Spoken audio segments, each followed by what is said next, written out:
Miguel Dorati, deep here in the IBOT vaults, and we're going to get you with one of our talk and shoot video blogs. Bellator is on the plate for this January 27th. It's a Friday night. The fights are on Spike TV, at least the main fights are. And that's what we got the sport books. They're live at the Kansas Star Arena Hotel in Mulvane, Kansas. Big fight card, actually. It's about 14 fights. 4 of them will be on the Spike TV broadcast, and those are the only 4 that the sport books really care about. The other ones are not popping up. So we're going to run through the main card here and what you'll get on Spike TV. Flyweights, women action. Jessica Middleton, she's 1-0. She's the favorite at -230 facing Alice Yager. Yager plus 170 on the comeback. Over-unders 2.5 with the over, -230, and the under plus 170. Yager 4-4.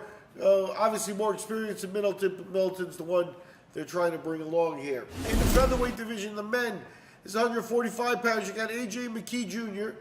He's 6-0, and he's a -1100 favorite against Brandon Phillips. Phillips plus 567 right now at the book that I'm looking at. And the over-under is 1.5 with the over at -105 and the under at -135.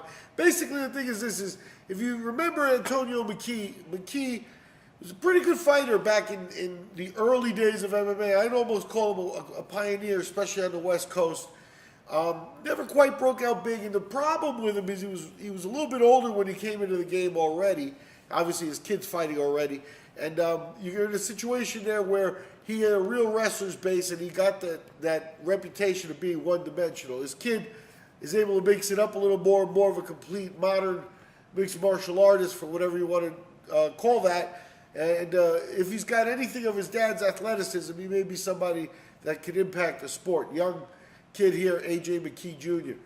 Get into the lightweight division, you got David Rickles returning. Rickles really in a spell where he needs a win. He's had a couple of no contests. He's had gone 1-1 in recent outings, and he's a -765 favorite as he takes on Aaron Durow. Durow plus 455 on the comeback. Over/under 1.5 with the over, -165, and the under plus 125. And the main event, it's a catch weight because Melvin Guillard is involved, and he's an underdog at plus 180 as he faces Chidi Njokuani. Njokuani -260 return. The over/under is 1.5 with the over plus 100 and the under -140. Basically, I'm against Guillard at this point. He's heading into his 51st career fight. He still, fails to make weight. The UFC will never have him back. I mean, I'm not a big WSOF fan, but he left them under, ugly circumstances where he just kind of no-show to fight. And Bellator just signs him right up and puts him in main events and stuff, makes a catch weight for him. Like, this is anything, other than looking to build the guy's name, basically, for his UFC career. See if he attracts any eyes. As long as you get people watching it, doesn't matter if they're watching a good product or not. As long as you get people watching it, that's what Bellator wants. They don't really care about the product.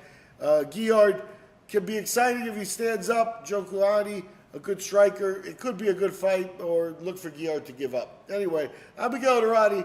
Talk to you after the fights.